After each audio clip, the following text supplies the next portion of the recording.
Cerita tentang Beirut berlanjut dengan menganalisa dari bentuk asap serta pola ledakan. Sehingga pakar bom nasional yang baru saja pensiun yang lama berbakti di negara di bagian Puslap Fort menjadi teman diskusi saya selama beberapa jam kemarin. Lalu tambahan data dari negeri seberang mengkonfirm satu hal lagi. Iran bermain. Iran menyerang Amerika dengan banyak sudut. Salah satunya membangun propaganda dengan pernyataan COVID itu ciptaan Amerika. Iran akan melaksanakan keadilan. Apa keadilan yang akan dijalankannya? Hutang nyawa, bayar nyawa. Menjadi gerakan operasi intelijennya Iran. Kematian Qasim Soleimani harus dibalas demi tegaknya integritas bangsa dan negara Iran. Namun, jejak uranium Iran terbaca yang langsung dieksekusi dalam tanda petik untuk menimbulkan efek gentar bagi Iran. Ini adalah go ahead gerakan shadow Amerika, Inggris, dan Mossad. Iran bermain di kisuhnya Tiongkok Amerika di Indo-Pasifik. Sama seperti ketika Amerika sekutu perang melawan Jerman di Perang Dunia Kedua.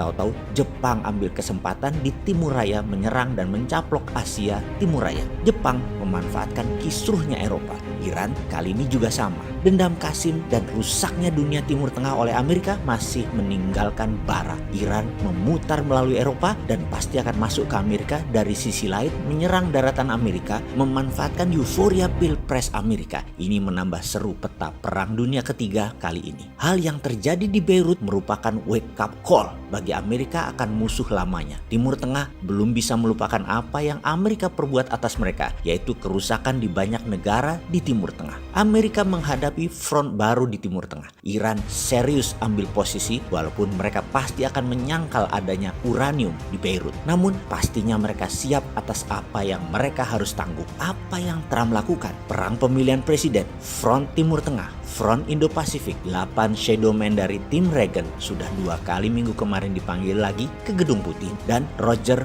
W. Robinson masih memimpin beserta petinggi NSC dan Pentagon. Rapat serius di Gedung Putih. Apapun yang mereka bicarakan detailnya kita tidak tahu, tetapi pastinya untuk American interest. Kita hanya lihat apa tindakan Amerika setelahnya. Yang saya suka kaget-kaget dengan langkah Trump setelahnya adalah kuatnya data intelijen dan kuatnya knowledge orang-orang di lingkar Gedung Putih. Mereka selalu punya strategi perang dengan siapapun lawan negara Amerika. Pasti dihajar semua, termasuk urusan TikTok, sosial media milik pengusaha Tiongkok yang menarget generasi Z yang menjadi trending dunia karena memiliki 1 miliar user aktif yang divaluasi nilainya 750 triliun rupiah atau sepertiga APBN Indonesia. Saat ini Trump menuduhnya sebagai alat mata-mata Tiongkok. Terlihat parnoan itu yang namanya Trump. Namun kalau sahabat semua seorang yang dididik nasionalis, maka apapun yang bersifat globalis adalah nation threat sebelum dikendalikan oleh mereka. Gedung Putih memanggil globalis di bawah saran shadow man. Globalis akan dikendalikan dengan dikasih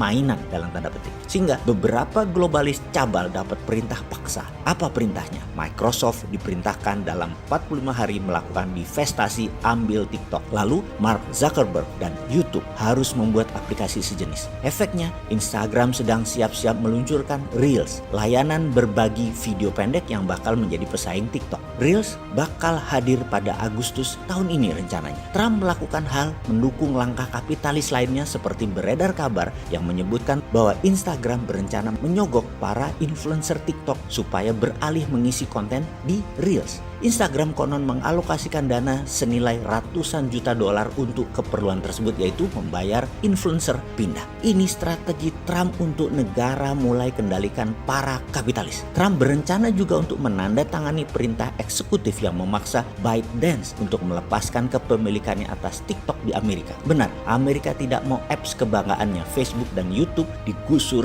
apps Tiongkok. Tuduhan bahwa aplikasi video pendek asal Tiongkok itu memata-matai pengguna merujuk pada temuan Apple. Produsen ponsel pintar smartphone Apple menemukan 50 aplikasi yang mengintip papan clips pengguna ketika meluncurkan sistem operasional iOS 14 pada akhir Juni lalu. Salah satu aplikasi yang ketahuan mengintip yaitu TikTok. Namun pengembang TikTok ByteDance berdalih bahwa itu dilakukan untuk mencegah spam. Menteri Luar Negeri Amerika Mike Pompeo mengatakan bahwa pemerintah Amerika mempertimbangkan untuk memblokir aplikasi media sosial asal Tiongkok, termasuk TikTok. India sudah lebih dulu menerapkan kebijakan ini. Namun, penasihat ekonomi Gedung Putih, Larry Kudlow, punya pandangan lain. TikTok lebih baik keluar dari negeri panda karena pasar terbesar TikTok di luar Tiongkok. Langkah TikTok untuk meninggalkan Beijing, ByteDance Technology Company, akan menjadi opsi yang lebih baik ketimbang diblokir, sehingga peluang divestasi menjadi terbuka. Itu strategi negara kompak dengan pengusaha. Ini yang saya katakan, saya sering terheran-heran dengan langkah Trump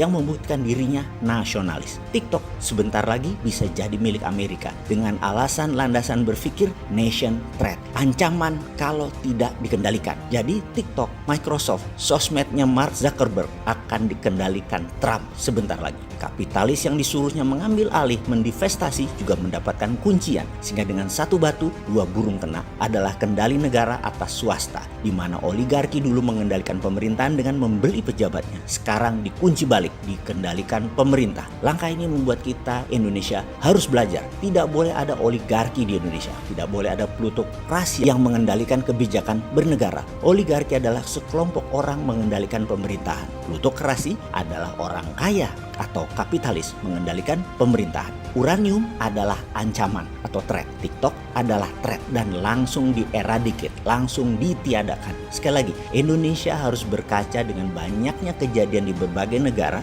kemudian ambil pelajarannya. Tiru yang baik, ubah yang jelek. Kalau perlu masukan lagi, ya jangan malu-malu. Undang jagongan si Sontoloyo ini. Gak neko-neko kok orangnya.